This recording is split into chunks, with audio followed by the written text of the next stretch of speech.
Hello everyone, आज की ये वीडियो बहुत ही इम्पोर्टेंट है क्योंकि आज की इस वीडियो में हम बात करेंगे कि दो जनरेटर हमारा एटीएस पैनल से किस तरीके से कंट्रोल होता है।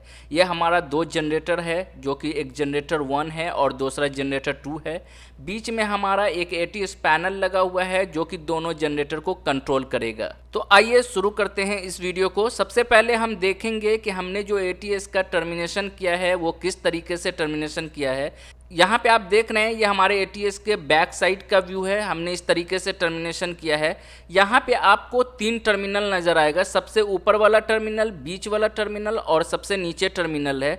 सबसे ऊपर वाला जो टर्मिनल है ये हमारा आउटगोइंग फीडर है जो कि हमारे एमडीबी को फेड कर रहा है। उसके नीचे जो है वो जनरेटर 2 का टर्मिनल है जो कि हमारे जनरेटर 2 से आ रहा है। और सबसे नीचे जो है वो हमारा जनरेटर 1 का टर्मिनल है जो कि हमारे जनरेटर 1 से कनेक्ट हुआ है। तो हमने इस तरीके से टर्मिनेशन किया है एटीएस पैनल में। जनरेटर 1 को जनरेटर 1 के टर्मिनल से कनेक्ट किया है, जनरेटर 2 को जनरेटर 2 के टर्मिनल से कनेक्ट किया है और जो सबसे ऊपर है ये हमारा आउटगोइंग है जो कि हमने एमडीबी से कनेक्ट किया है। ये हमारे एटीएस का फ्रंट व्यू है। इस फ्रंट व्यू में आप देखेंगे तो आपको समझ आएगा कि किस तरीके से हमने कनेक्ट किया हुआ है दो जनरेटर और एमडीबी को। ये जो सबसे ऊपर दिख रहा है ये हमारा आउटगोइंग है जो कि एमडीबी के टर्मिनल को हमने कनेक्ट किया है जो कि यहाँ से डायरेक्ट हमारा एमडीबी में कनेक्शन जा रहा है। ये जो नीचे आपको दिख रहा है ये जनरेटर 1 और जनरेटर 2 है का कनेक्शन हमने यहाँ पे दिखाया हुआ है। ये हमारा कंट्रोलर है जो कि बाहर हमारा स्क्रीन लगा हुआ है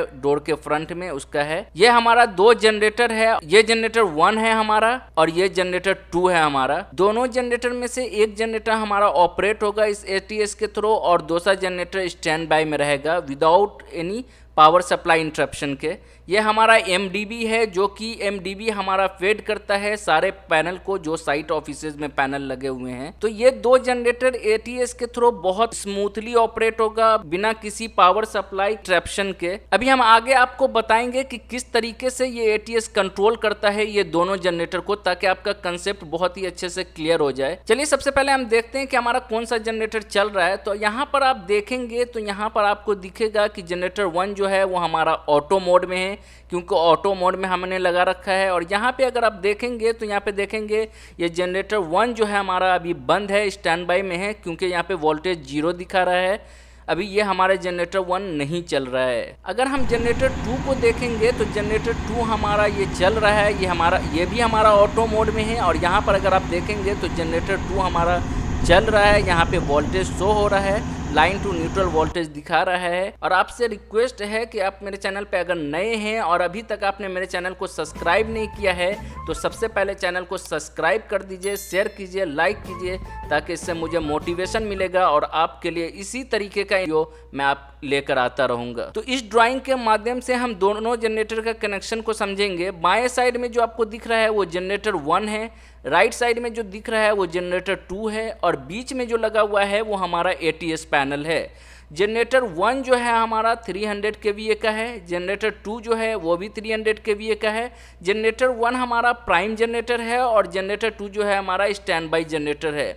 उसके बीच में इधर हमारा एक एटीएस पैनल लगा हुआ है जो कि 630 एम्पियर का है। तो जनरेटर 1 से हमारा कनेक्शन आता है एटीएस में और जनरेटर 2 से भी हमारा कनेक्शन आता है एटीएस में और एटीएस से हमारा कनेक्शन जाता है एमडीबी में। यहाँ पे आप देखेंगे कि एमडीबी जो है हमारा वहाँ से सारा कनेक्शन हमारे साइट ऑफिसेज के पैनल को फेड हो रहे हैं, सारे साइट ऑफिसेज के पैनल को जा रहे हैं। तो इस तरीके से हमने कनेक्शन कर रखा है जनरेटर और एटीएस के पैनल के बीच में। यह हमारा एटीएस पैनल है जो कि यहाँ पर लिखा हुआ है 630 एम्पियर 400 to 30 वोल्ट। यहाँ पर देखेंगे जनरेटर 1 का R phase, Y phase, B phase दिखा रहा है और जनरेटर 2 का R phase, Y phase, B phase दिखा रहा है। अगर जनरेटर 1 चलेगा तो 1 का इंडिकेट होगा, जनरेटर 2 चलेगा तो 2 का इंडिकेट होगा। यहाँ पे हमारा एटीएस का कंट्रोलर लगा हुआ है। इस एटीएस के कंट्रोलर में आप देख रहे होंगे कि 3 चीज़ हम देख रहे हैं। यहाँ पे एक स्क्रीन लगा हुआ है। राइट साइड के कीपैड पे अगर आप देखेंगे तो आपको दिखेगा test, auto mode, manual mode, off. यहाँ पे लेफ्ट साइड पे हमारा एक कीपैड दिया हुआ है जिससे हम कंट्रोलर को कंट्रोल कर सकते हैं।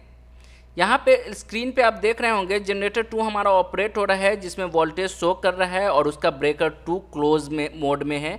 जनरेटर 1 जो है हमारा वो अभी ऑफ मोड में है और उस पर 0 वोल्ट दिखा रहा है और उसका ब्रेकर ओपन मोड में है। जब ये बीच वाला कीपैड को जो टिक लगा हुआ है उसको अगर आप क्लिक करेंगे तो यहाँ पे सारा सेटिंग आ जाएगा। यहाँ पे जैसे आ गया है, यहाँ पे स्क्रीन पे मैंने टिक किया है, तो सबसे पहला है साइनोप्टिक, उसके बाद आएगा वोल्टेज लाइन टू न्यूट्रल, उसके बाद अगर आप क्लिक करेंगे तो अलार्म स्टेटस आएगा, उसके बाद क्लिक करेंगे तो कंट्रोल थ्रेशोल्ड आएगा, उसके बाद टिक करेंगे तो ये आएगा स्टैटिस्टिक्स, उसके बाद आएगा इवेंट लॉग, उसके बाद आएगा बैटरी स्टेटस, उसके बाद आएगा इनपुट आउटपुट स्टेटस, उसके बाद आएगा सिस्टम इंफॉर्मेशन, उसके बाद आएगा सेटअप मेनू, उसके बाद आएगा कमांड्स मेनू,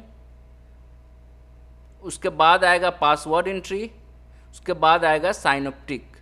तो ये सारे सेटिंग्स जो है इस कंट्रोलर में दिया हुआ है, यहाँ पे मेंशन हो रहा है। अगर हम साइनोप्टिक्स में क्लिक करेंगे तो आपको वो सिंगल लाइन डायग्राम जो है ये आ जाएगा कि कौन सा जनरेटर आपका ऑपरेट हो रहा है, कौन सा जनरेटर आपका ऑफ मोड में है। यहाँ पे आप आसानी के साथ देख सकते हैं। इसमें यह हमारा ब्रेकर क्लोज है, यहाँ पे जनरेटर 1 हमें चल रहा है, जनरेटर 2 का ब्रेकर ओपन है, यह अभी 0 वोल्टेज दिखा रहा है यहाँ पे।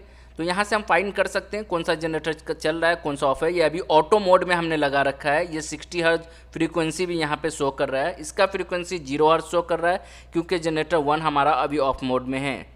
सेटिंग करते समय आपको एक बात का ध्यान हमेशा रखना होगा कि अगर आप सेटिंग कर रहे हैं या सेटिंग मोड में जा रहे हैं तो आपका ATS कंट्रोलर ऑफ मोड में होना चाहिए, ऑटो मोड में नहीं होना चाहिए।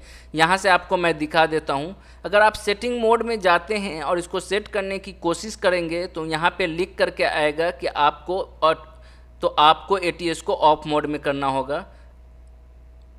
सेलेक्ट ऑफ मोड यहाँ पे आ रहा है, मतलब इसको ऑफ मोड में सेलेक्ट करेंगे यहाँ से, तभी इसको हम सेटिंग कर सकते हैं, अदरवाइज हम सेटिंग नहीं कर सकते। यहाँ से मुझे ऑफ मोड में करना होगा। ATS कंट्रोलर को अभी ऑटो मोड में है, अगर हम ऑफ मोड में करेंगे तभी हमारा सेटिंग में जा करके तभी हम सेटिंग कर सकते हैं। बेसिकली इस कंट्रोलर से हमने क्या कर रखा है कि हमने एक टाइम सेट कर रखा है कि दोनों जनरेटर को कितने टाइम के लिए हमको ऑपरेट करना है।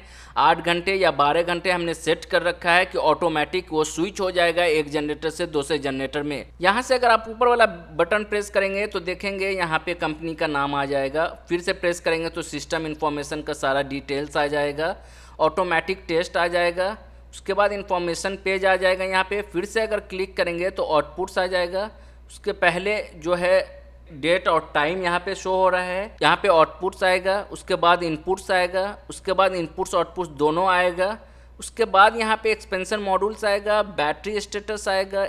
कंटिन्यू अगर आप प्रेस करते जाएंगे तो आपको इवेंट लॉग आएगा, आपको सारा डिटेल्स इसमें दिखाएगा कि आपका जो यहाँ पे अलार्म स्टेटस दिखा रहा है, फिर से प्रेस करेंगे तो लाइन टू न्यूट्रल वोल्टेज दिखाएगा, फिर से प्रेस करेंगे तो लाइन टू लाइन वोल्टेज दिखाएगा यहाँ पे, उसके बाद ट्रांसफर स्विच आ जाएगा जो कि हमारा मेन मेन्यू है। क्लियरली शो हो रहा है कि हमारा कौन सा जनरेटर चल रहा है, उसमें कितना वोल्टेज है। जनरेटर 2 अभी हमारा चल रहा है और जनरेटर 1 हमारा स्टैंड बाई मोड में है अभी। ये अगर हम ATS पैनल को ओपन करके दिखाएंगे आपको तो यहाँ पे आप देखेंगे कि हमारा इंडिकेटर का वहाँ पे दिया हुआ है ब्लू येलो रेड जनरेटर 1 के लिए और जनरेटर 2 के लिए इंडिकेटर दिया हुआ है। यह हमारा अंदर की तरफ से कंट्रोल पैनल है जो कि इंटरनल वायरिंग किया गया है। यहाँ पे आप देखेंगे तो यहाँ पे हमारा कंट्रोलर लगा हुआ है और उसके साथ एक हैंडल दिया हुआ है। ये जो आपको दिख रहा है ये आप ऑपरेशन मोड यहाँ पे लिखा हुआ है कि आप किस तरीके से ऑपरेट करेंगे, मैनुअल करेंगे या लॉक्ड रखेंगे या ऑटोमेटिक मोड में चलाएंगे। यहाँ पे डिटेल्स लिखा हुआ है आप कंट्रोलर को किस तरीके से ऑपरेट करना चाहते हैं।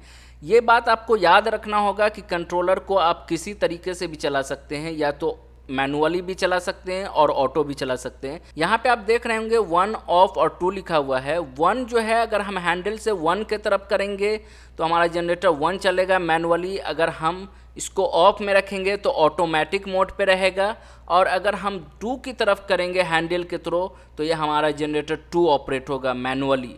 आपको याद रखना है कि ऑटो पे अगर आपको ऑपरेट करना है तो ऑफ मोड में रखना होगा। ये हमारा MDB है जो कि मेन डिस्ट्रीब्यूशन बोर्ड है। ATS से जो हमारा केबल आ रहा है वो MDB को आ रहा है और ये MDB से सारे साइट ऑफिसेस को फेड हो रहे हैं। ये हमारा इनसाइड व्यू है MDB का। तो वीडियो कैसी लगी ज़रूर कमेंट करके बताइएगा ताकि मैं आपके लिए इसी तरीके का वीडियो लेकर आता रहूँगा। Thank you.